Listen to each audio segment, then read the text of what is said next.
Bonjour chers auditeurs, voilà, nous repartons aujourd'hui pour une nouvelle capsule, une nouvelle petite vidéo concernant les Yoga Sutras.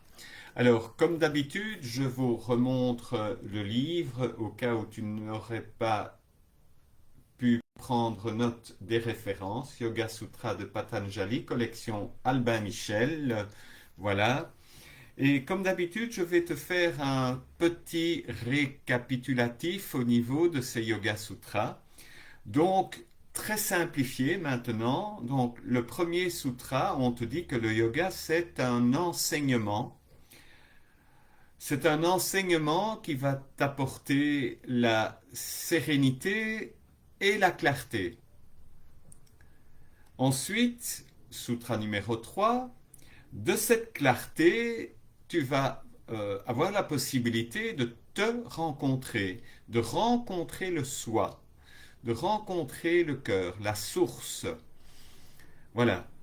Ensuite, dans le cas contraire, si tu n'es pas dans la clarté, si tu n'es pas dans la lumière, il y a à ce moment-là une identification avec le monde extérieur.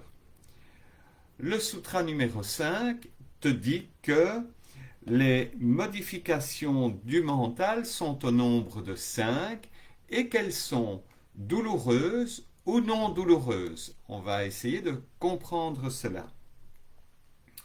L'énumération habitude indienne, donc le sutra numéro 6, nous dit que nous avons au point numéro 1 le raisonnement juste, que l'on va aborder dans quelques minutes, la pensée erronée, l'imagination, le sommeil et la mémoire.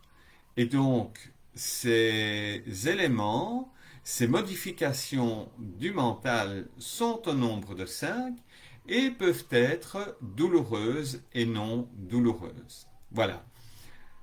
On a abordé les sutras qu'on a déjà vus.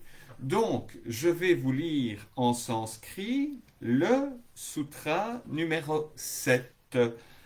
Pratyaksha Anumana Agamaha Pramanani.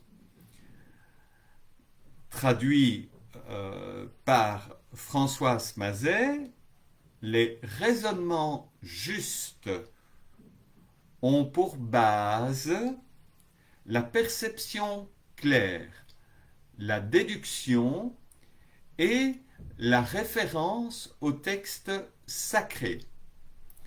Voilà. Les raisonnements justes ont pour base la perception claire, la déduction et la référence au texte sacré. Alors, bon, ça mérite quand même quelques mots d'éclaircissement pour voir qu'est-ce que l'on peut faire avec ça en réalité dans la vie. Alors, pour pouvoir être dans un raisonnement juste, il faut déjà se poser la question, est-ce que c'est juste dans le mental? Est-ce que c'est une mentalisation? Ou est-ce que c'est juste dans le cœur? Juste dans le mental, juste dans le cœur. Si c'est juste dans le mental, ça peut nous amener à avoir une perception qui va engendrer une douleur, parce qu'on sait que le mental est un excellent manipulateur. Le cœur, la source, en général, est dans quelque chose de profond et ce n'est pas un juste créé par le mental, c'est un juste qui vient vraiment du cœur. Alors, effectivement, on a vu aussi que le yoga, c'était la rencontre avec soi. Mais quand on se rencontre, eh bien, on peut être dans deux situations. On peut être heureux et joyeux même de constater qu'on a des capacités, on a des talents, on a des qualités artistiques, on On a tout un potentiel qui est au cœur de nous. Bien évidemment, en nous, il y a aussi notre part d'ombre. Et rencontrer notre part d'ombre peut être douloureux. Effectivement, notre ego peut intervenir et dire «Oh!» et on se sent blessé, mais finalement,